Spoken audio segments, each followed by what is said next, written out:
आहे आनंदाची गोड बातमी. आनंदाची गोड बातमी.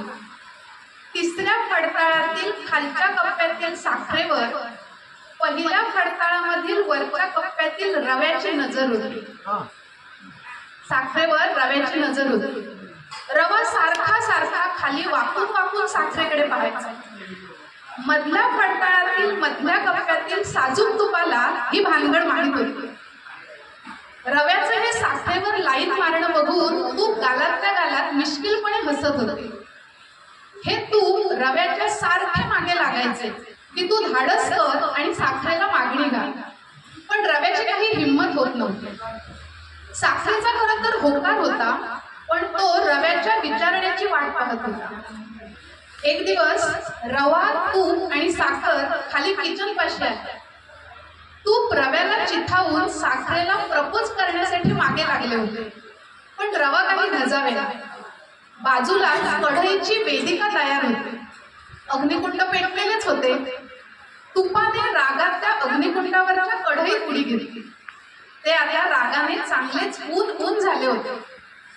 त्याने रव्याला आपल्या जवळ खेचले आणि त्याची खरडपट्टी काढायला सुरुवात केली. त्याला असा उभा आडवा करत त्याचा चांगला ब्रेन वॉश केला आणि त्याला साखरेला मागणी घालण्यास तयार केले. रवा आणि तूप या दोघांच्या झटापटीची वार्ता खमंग सुवासाने सर्वदूर पसरली. रव्याने मग जरा हिंमत करून कढईतून हलकेच डोके वर काढत घाबरतच दबक्या आवाजात साखरेला मागणी घातली.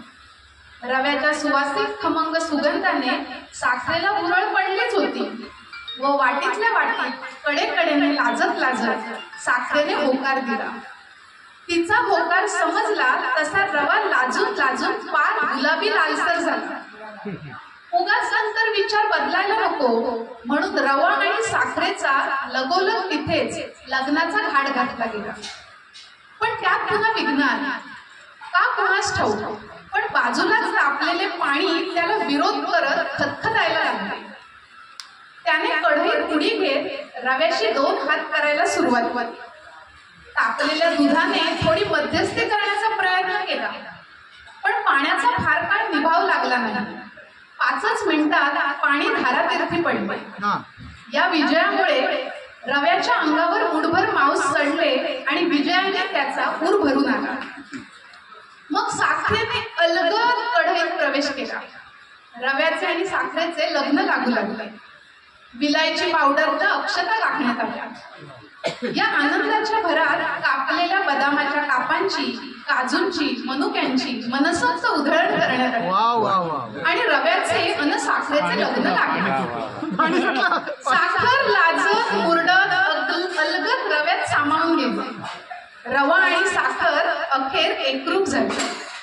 पै पावणे, डबे, चमचे, चिमटे, चाकू इत्यादी आपापल्या घरी निघून गेले.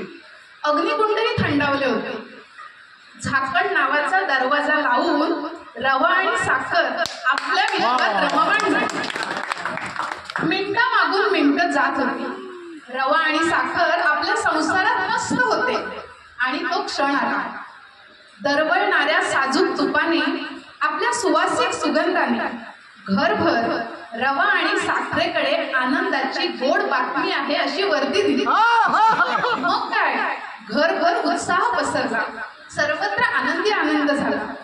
जो तो उत्सुकतेने वाट पाहू लागला आणि बरोबर 9 मिनिटे आणि 9 सेकंदांनी त्यांनी एका गोंडस बाळाला जन्म दिला.